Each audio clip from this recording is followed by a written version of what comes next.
Commander Vextor thought conquering Earth would be easy, right up until his elite soldiers collapsed under our gravity before they fired a single shot. Commander Vex Tower of the Kroneth Dominion stood before the panoramic viewing screen of his flagship, the Relentless Conquest, and allowed himself a smirk that would have looked absolutely ridiculous to any human observer. Not that he cared what humans thought. In approximately 6 rotations, there would not be any humans left to have opinions about anything. Status report, he barked, his 3 primary arms clasped behind his dorsal ridge in what he considered a pose of supreme military authority. Sir, we are approaching the 3rd planet from the central star, replied Lieutenant Kexnor, who was desperately trying to match his commander's confidence despite never having actually seen combat. The natives call it Earth, which is somehow both boring and pretentious at the same time. Vextalver's smirk widened.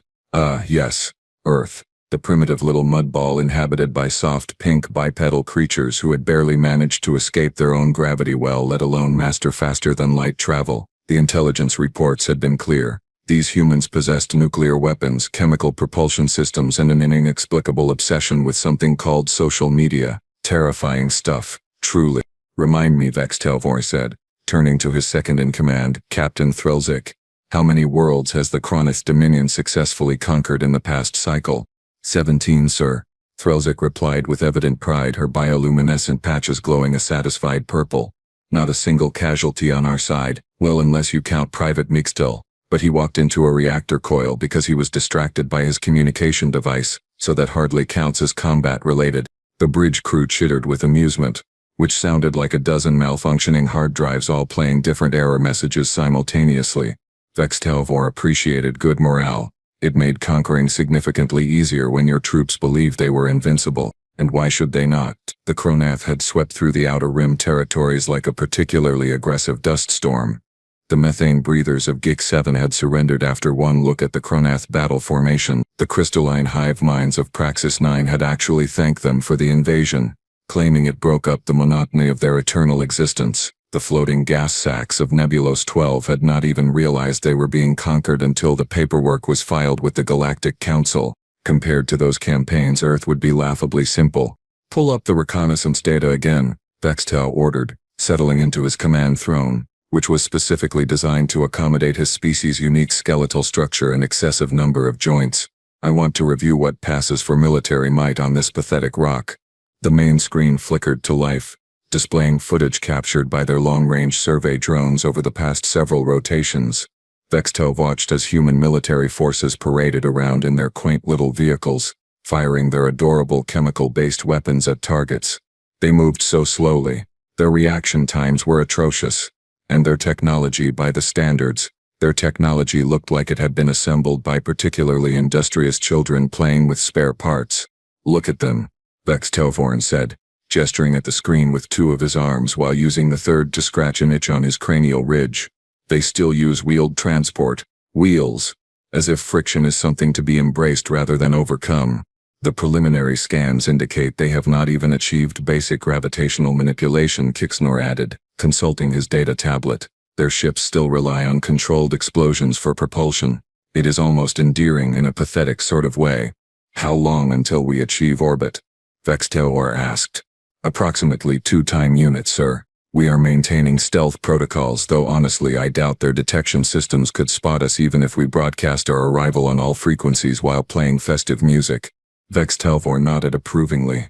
Everything was proceeding exactly according to plan. The Kroneth fleet, consisting of 47 battle cruisers, 200 support vessels and enough ground forces to overwhelm a planet 3 times Earth's size, would slip into orbit undetected. They would establish orbital superiority, eliminate any satellites or space stations, and then commence the landing operations.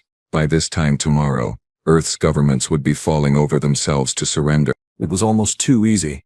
Almost boring. Really. Sir, called out Ensign Plixa from the sensor station, her voice carrying a note of uncertainty that Vextel found mildly annoying.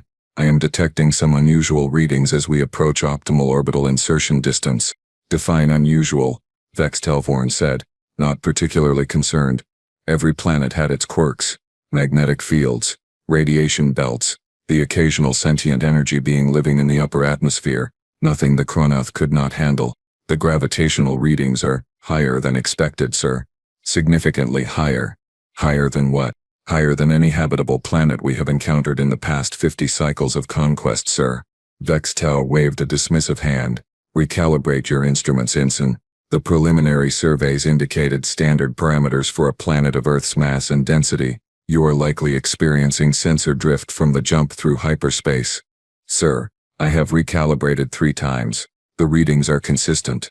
Earth's surface gravity measures approximately 9.8 of their meters per second squared, which translates to roughly 2.1 times the standard Croneth baseline.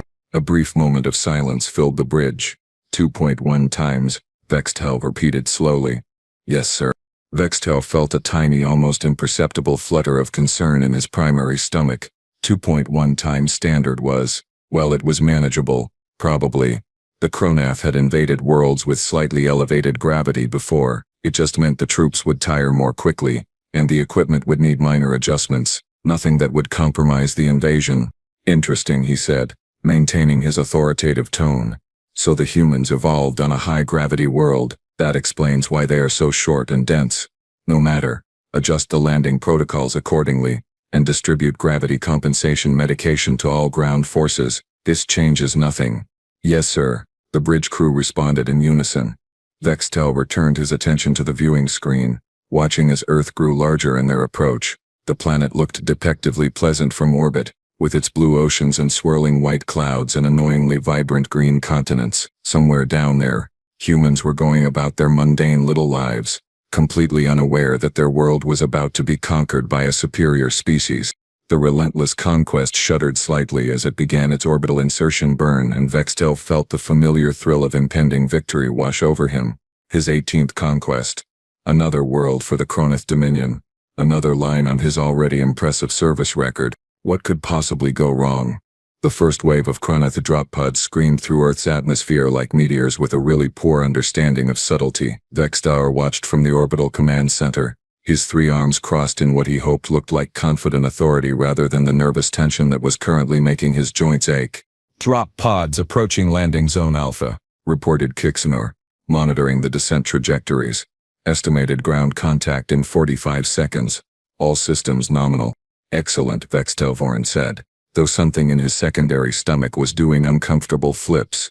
He had distributed the gravity compensation medication to all troops, doubled the doses just to be safe, and reinforced the drop pod shock absorbers. Everything would be fine. Absolutely fine. The first pod hit the ground in what appeared to be a rural area designated as Kansas, which apparently meant absolutely nothing interesting ever happened there. The locals were about to get a very rude awakening. The pod's doors blasted open with practiced precision, smoke billowing out dramatically, and squad leader Brixton took his first confident step onto Earth's surface. Or rather, he attempted to take a confident step. What actually happened was that Brixton's leg buckled the moment his boot touched the ground, and he face-planted into the dirt with a wet thud that was audible even over the communication channel. His armor, which weighed practically nothing on the Croneth homeworld, suddenly felt like it was forged from neutron star material.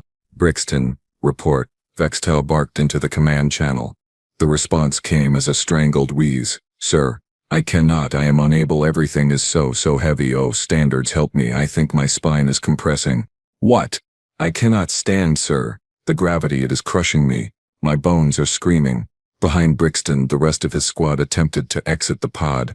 Trooper Kexerol made it 2 steps before collapsing sideways.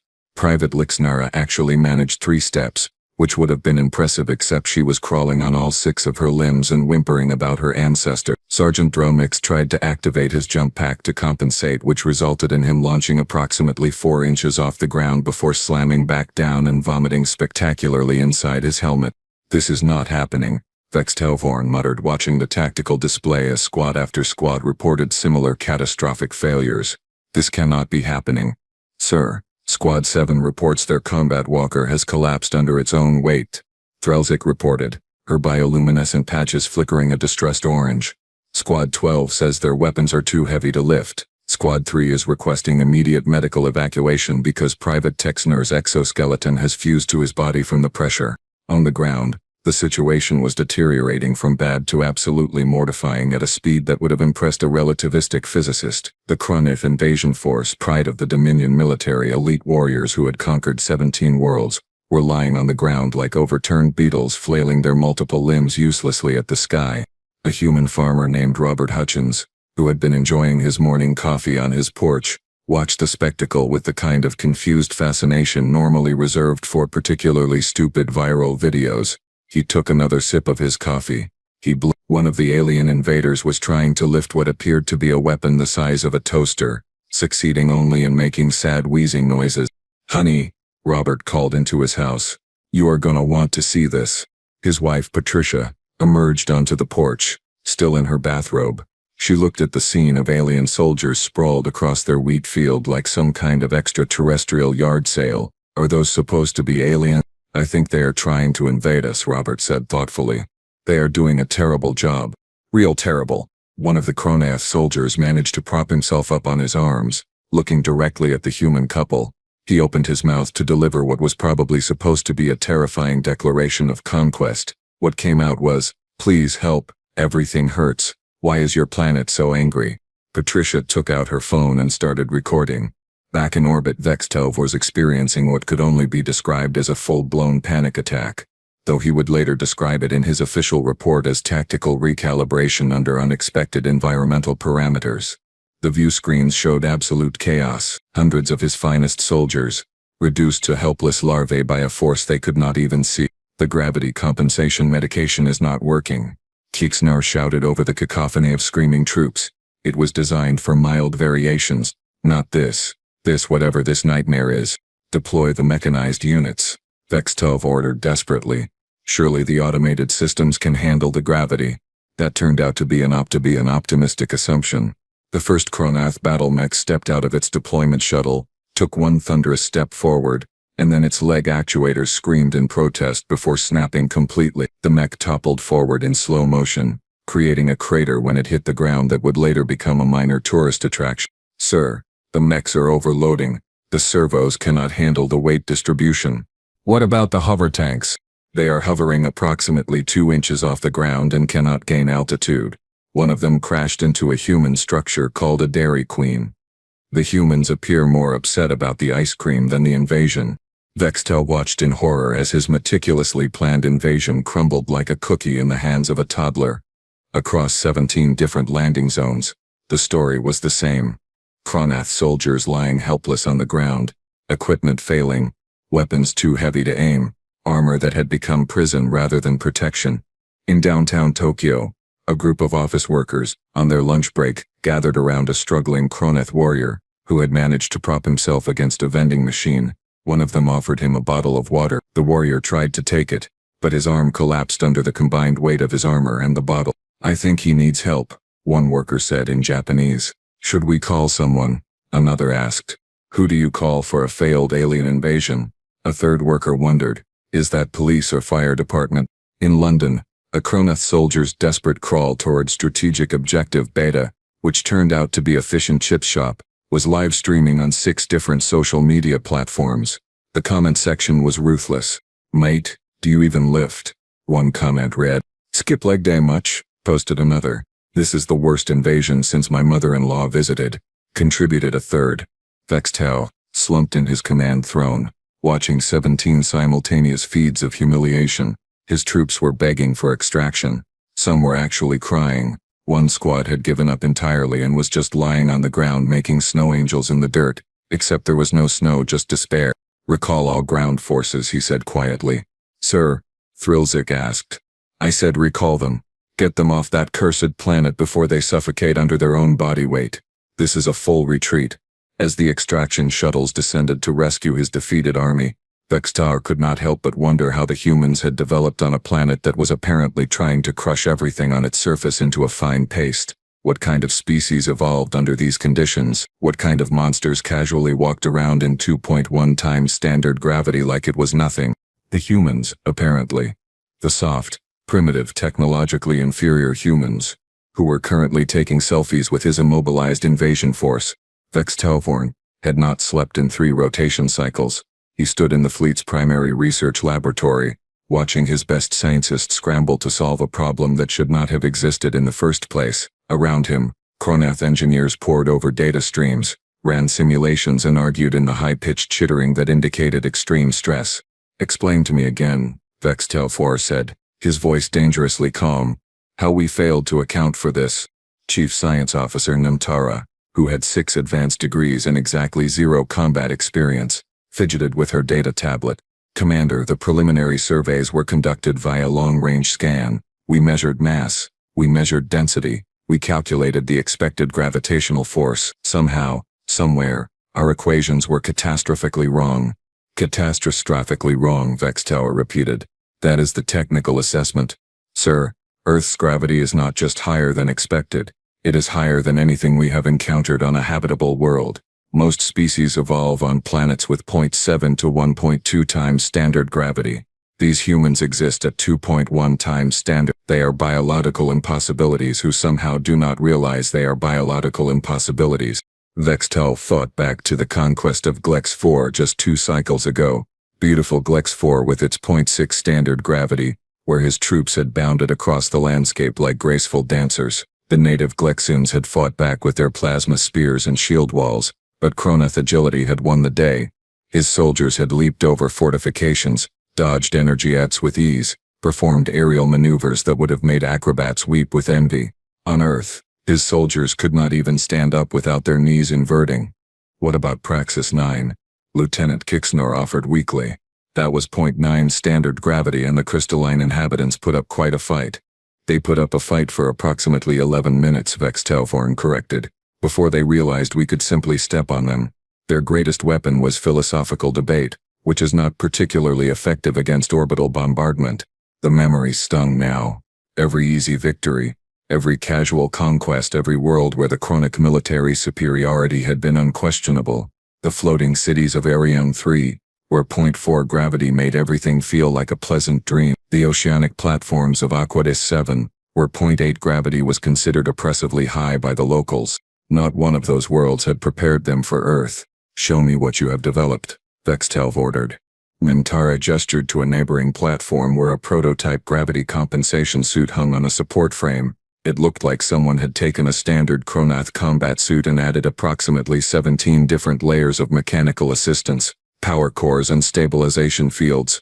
"We have created an enhanced exoskeleton with triple redundant gravitational dampeners," Namtara explained. "It has reinforced joint actuators, spinal support columns and a distributed power system that should theoretically allow our troops to function normally under Earth's conditions." "Theoretically," Vextelfor said. "Well, yes. We have not exactly had time for extensive field testing. Then we test it now. Prepare a second landing force. Smaller this time. 1 squad. Full equipment. These new suits. We hit a remote location. We establish that we can actually walk around without collapsing. And then we proceed with the invasion." 12 hours later, a single Cronath drop pod descended toward a small town in rural Montana called Whitefish, which had a population of approximately 7,000 humans who were about to have a very strange morning. Squad leader Crix, then, wearing one of the new gravity compensation suits, felt cautiously optimistic as the pod doors opened. The suit hummed with power. The gravitational dampeners thrummed against his exoskeleton. His vitals were stable. His confidence was returning. He stepped onto Earth's surface, and immediately the suit's alarm system started screaming. But he remained standing. Sure, every joint felt like it was being squeezed in a vice. And yes, his vision was graying at the edges from the pressure. And okay, fine. He was pretty certain his internal organs were rearranging themselves. But he was standing. This was progress.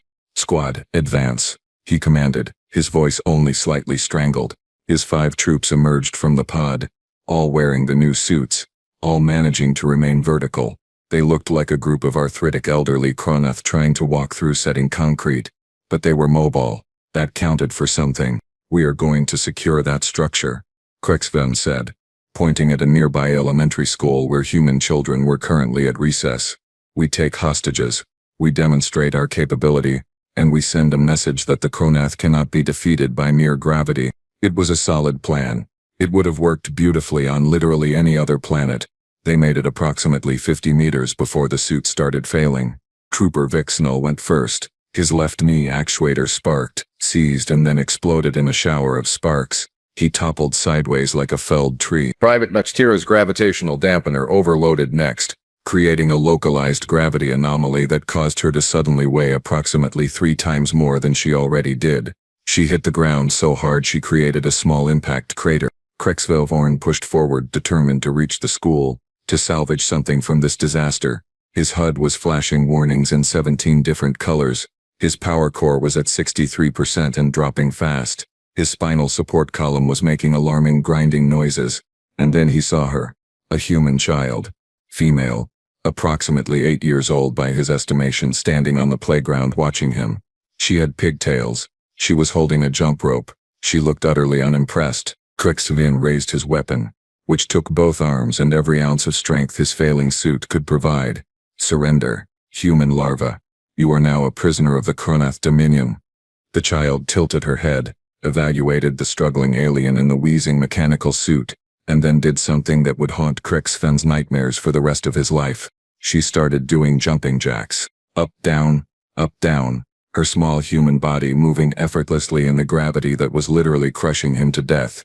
She smiled. She was not even breathing hard. I can do 50 of these, she announced cheerfully. Can you? Krex then tried to take another step forward. His suit's power core hit critical levels. Warning klaxons blared in his audio receptors. Behind him his squad was a scattered mess of mechanical failure and biological defeat. I can also do cartwheels, the child added, and proceeded to demonstrate spinning gracefully through the air while Krixvaden could barely lift his weapon. A teacher emerged from the school, saw the scene, and calmly pulled out her phone. Principal Martinez? Yeah, we have some more of those aliens in the playground. No, they are not doing well. One of them is being outperformed by Emma in the physical fitness challenge. Should I call animal control or what? Krexvad's suit finally gave up entirely.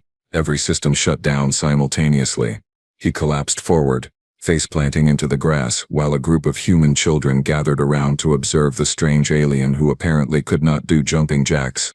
Mr. Alien looks tired, one child observed. My grandma moves faster than him, another added. I think he is broken, Emma said, poking him with her jump rope.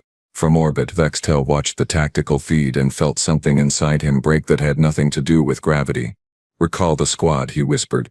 Recall everyone. Get them out of there before the human larvae start offering them fitness advice. The second invasion attempt had lasted exactly 14 minutes. A new record, and not the good kind. The Emergency Command Council convened in the fleet's war room, and the atmosphere was so tense you could have cut it with a plasma cutter, assuming you had the strength to lift one in Earth's horrifying gravity. Vextar sat at the head of the table surrounded by his senior officers, all of whom looked like they had aged several cycles in the past rotation. Options, Vextar said flatly. I want options that do not involve my troops being humiliated by human children. Captain Threlzik consulted her notes, her bioluminescent patches flickering a sickly yellow. We could attempt orbital bombardment, sir. Stay in space. Eliminate the surface threats from a safe distance. The Galactic Council strictly forbids orbital bombardment of inhabited worlds, Chief Tactical Officer Zanpak reminded her.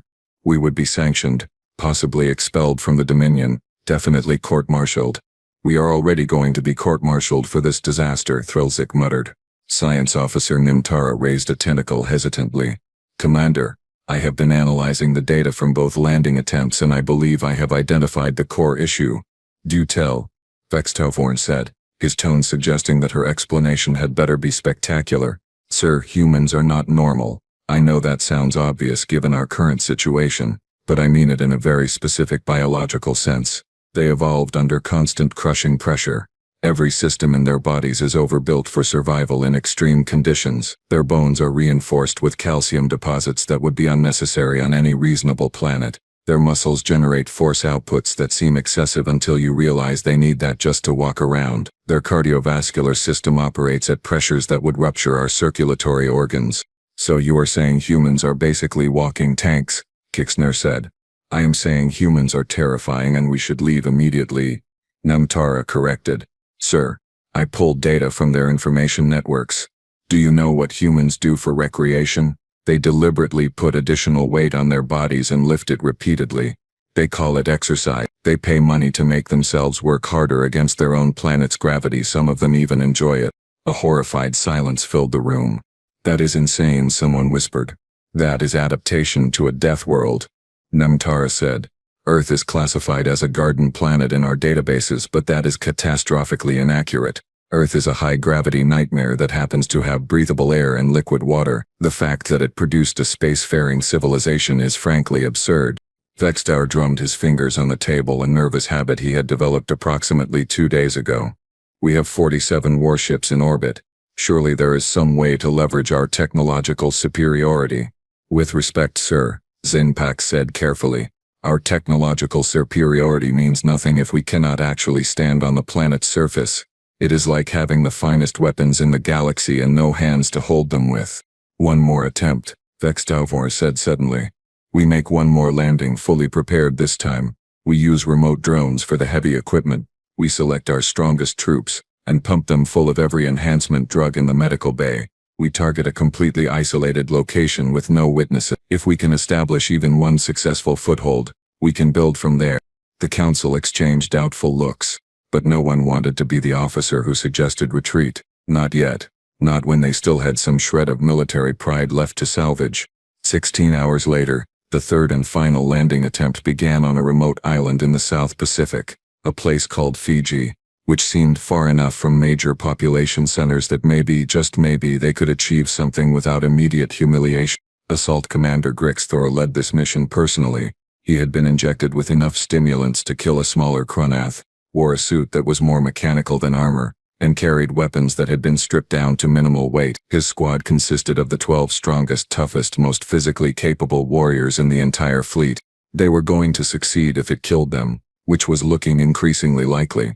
The drop pod landed on a pristine beach at sunset. Grixthor emerged, and for the first 15 seconds he allowed himself to feel hope. He was standing. He was moving. The pain was extraordinary. His organs felt like they were trying to exit his body through unconventional routes. But he was functional. Secure the perimeter, he ordered. Establish the forward base. Deploy the sensor equipment. His squad moved like they were wading through syrup. But they moved. They began setting up the prefabricated base structures. Things were happening. Progress was being made. And then Private Dexlara made a critical error. She stepped on a coconut. Her foot slipped. Her arms windmilled. Her center of gravity shifted. In the 0.9 standard gravity of her homeworld, she would have recovered easily. In Earth's brutal 2.1 times standard, she went down like a sack of neutronium, crashed into Trooper Kexven, who stumbled into Sergeant Blagzar, who collided with the sensor equipment, which toppled onto the base structure, which collapsed on top of Lieutenant Fexmo. It was like watching dominoes, if the dominoes were highly trained alien soldiers and also completely incompetent. Within 90 seconds the entire squad was a tangled heap of bodies, equipment and shattered dreams. Help, Grixthor wheezed from the bottom of the pile. Cannot breathe. Thorax is compressed. Requesting immediate extraction. Please. I am begging. Sir. We just landed. Kixner's voice crackled over the comm. It has been less than 2 minutes. Extract us. Now. Or I will die here and haunt you from the afterlife. Grixthor screamed, his dignity having evacuated the premises approximately 30 seconds ago. A human tourist couple, having come to Fiji for their honeymoon, wandered onto the beach holding tropical drinks with little umbrellas. They stopped. They stared at the pile of struggling aliens surrounded by sparking equipment. Are those the invasion guys from the news? The wife asked. I think so, the husband replied. They are doing worse than I expected. Should we help them? Honey, we are on our honeymoon. Let the locals deal with the incompetent aliens. They took a selfie with the struggling Cronath in the background and posted it to social media with the caption, even the aliens can't resist Fiji's relaxing atmosphere. #vacation goals. Back in orbit, Vexto watched the mission timer. 2 minutes, 47 seconds. That was how long his final invasion attempt had lasted. Less time than it took to brew a decent cup of stimulant beverage. Pull them out, he said quietly. Sir, all of them. Every squad, every soldier, every piece of equipment that has not already been destroyed or turned into a viral video. We are done. Earth wins. I do not know how they won, considering most of them do not even know we were here, but they won. The extraction shuttles descended once more, retrieving Vex Tower's defeated, exhausted, gravity-crushed troops. Many of them were crying. Several were praying to various deities. One was composing a resignation letter to submit the moment they returned to Kronoth space. On Earth, life continued exactly as it had before.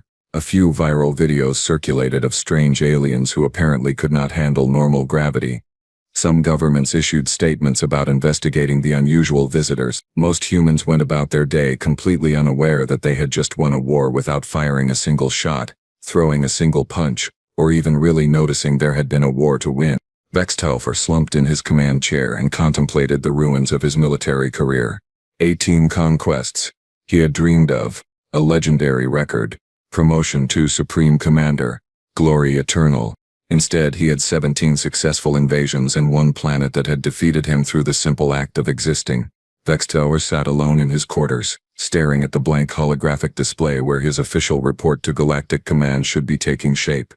Around him, the relentless conquest hummed with the sounds of a fleet in retreat, which sounded suspiciously similar to a fleet in utter disgrace. He began typing, then deleted it, typed again, deleted again. How exactly did one explain this level of catastrophic failure to the Supreme Galactic Council without sounding completely deranged? Finally, he settled on honesty, that last refuge of the utterly defeated. Official after-action report, Operation Earth Conquest, Commander Vextelfer reporting. Executive summary, we lost. We lost to gravity. I am aware of how this sounds. I am aware that I will likely be demoted to sanitation officer on a waste processing station. I am submitting this report anyway, because someone needs to warn the galaxy about what we encountered. He paused, his 3 hands trembling slightly as he continued. Earth is not a garden world. Earth is not a standard habitable planet. Earth is a high-gravity nightmare masquerading as a peaceful blue sphere. The dominant species, designated as humans, are biological impossibilities who have somehow survived and thrived under conditions that reduce Kronoth warriors to whimpering larvae. They are strong, they are durable, they are completely unaware of how terrifying they actually are. In the medical bay, Chief Medical Officer Texral was treating the 47th case of gravity-induced spinal compression. The bay was packed with injured soldiers, all suffering from conditions that would have been hilarious if they were not so painful. Crushed vertebrae, inverted joints, muscle tears, something the medical staff had started calling Earthstrike syndrome, characterized by severe depression and an irrational fear of children with jump ropes. How long until we reach minimum safe distance from Earth? One soldier asked, his voice muffled by the compression bandages wrapped around his thorax. Approximately 6 more hours, Tixerla replied, administering pain medication. Try to rest, think about low-gravity worlds, pleasant 0.6 standard gravity worlds where your bones do not try to escape through your feet. I had dreams about Earth, the soldier whispered. Nightmares where I was walking through their cities and human infants were running circles around me while I could not even lift my arms. One of them was eating something called a cheeseburger while doing backflips. I will never forget it. Texerl patted his shoulder sympathetically. She had heard variations of this story from dozens of troops. Earth had broken something fundamental in these warriors, some core belief that they were the apex predators of the galaxy. Turns out they were apex predators only on planets where standing upright was not an extreme cert. Vextelvorn continued his report, the words flowing more easily now that he had accepted his fate. I am recommending, in the strongest possible terms, that Earth be reclassified immediately. Suggested designation, Class 12 Death World, Gravitational Hazard, Extreme Threat to Standard Biology. Furthermore, I recommend a galaxy-wide exclusion zone. No Kronoth forces should approach Earth's system under any circumstances. Let the humans exist in their crushing gravity prison. Let them continue their bizarre practices of deliberately making their already difficult lives harder through exercise and sports. They have defeated us without even knowing we were there. On the bridge, Lieutenant Kixnor was processing the final casualty reports and trying not to weep openly. 0 fatalities, thankfully. The Kronoth might be humiliated, but at least they were alive. However, the injuries were extensive. 43% of the ground forces had stress fractures, 67% had soft tissue damage, 100% had psychological trauma that would require cycles of therapy. Sir, Kixnor said quietly to Threlzik, the Cultural Research Division has compiled data on human awareness of our invasion attempts. Let me guess, Threlzik said tiredly. They think we were a weather balloon or something equally ridiculous. Actually, sir, Most humans believe we were either a poorly organized publicity stunt, a viral marketing campaign for a movie, or possibly a very elaborate prank. There are approximately 17,000 videos of our troops circulating on their social networks. The most popular one is titled, "Aliens Fail at Basic Motor Functions for 10 Minutes Straight." It has 60 million views. 60 million. Yes, sir. The comment section is particularly cruel. There are many references to something called leg day, which apparently is a human exercise ritual we should have practiced. Threlzik buried her face in her hands. Just get us out of this cursed system.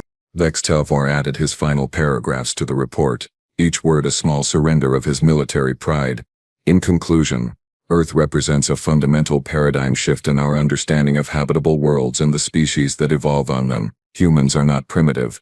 They are not weak. They are survivors of a planet that constantly tries to crush them, and they have adapted so thoroughly that they consider their environment normal. They look at our inability to function in their gravity and find it amusing rather than threatening. We came to conquer. We left as entertainment. The Cronath Dominion has been bested by a species that does not even realize we were trying. I accept full responsibility for this failure and await judgment. May the standards have mercy on us all, because Earth certainly will not. He transmitted the report, leaned back in his chair and closed his eyes. Somewhere on his home world, military historians were going to have a field day with this disaster. His name would become a cautionary tale. Children would learn about the commander who lost to gravity itself. The relentless conquest and its battered fleet jumped to hyperspace, limping away from Earth like wounded animals fleeing a predator they never saw coming. Behind them, the blue planet continued its rotation, utterly indifferent to the drama that had unfolded in its gravity well. On Earth, in 17 different locations, cleanup crews were collecting the abandoned Cronath equipment. Most of it would end up in government research facilities. Some would be sold on the black market. One drop pod would eventually become a tourist attraction in Kansas, complete with a gift shop that sold t-shirts reading, "I survived the great alien invasion of 2025, and all I got was this lousy shirt and some confused memories." Emma, the 8-year-old girl from Montana who had performed jumping jacks in front of a fully armed alien warrior, returned to school on Monday and told her classmates about the weird space people who could not do gym class. Her teacher marked her creative writing assignment as showing excellent imagination but perhaps a bit too much time watching science fiction movies. The Galactic Council received Vextar's report 3 weeks later. After an emergency session lasting 6 hours, they issued a unanimous decree. Earth was reclassified as a Class 12 death world. A permanent warning beacon was placed at the edge of the solar system. The message was simple, translated into 473 galactic languages. Warning: high-gravity world, inhabited by physically superior species. Approach at own risk. Seriously, do not attempt invasion unless you enjoy humiliation. Vextel was indeed demoted, though mercifully not to sanitation duty. Instead, he became an instructor at the Cronath Military Academy, where he taught a new required course, environmental assessment and the importance of accurate planetary surveys. His first lecture always began the same way. "Class, let me tell you about the time I tried to invade a planet and got defeated by physics. And on Earth, humanity continued doing what it had always done. Walking upright and crushing gravity, lifting heavy objects for fun, raising children who could outmaneuver alien warriors, building civilizations on a planet that was, by galactic standards, actively hostile to life. They did all of this without even knowing they were terrifying." Which Vextelfort thoroughly from his teaching podium 17 light-years away, somehow made them even more terrifying. The Cronath had conquered 17 worlds, but Earth had conquered them right back, using nothing more than its own mass and the complete indifference of its inhabitants. In the grand calculus of the universe, that was perhaps the most humiliating defeat of all, getting beaten by an enemy who did not even know there was a fight.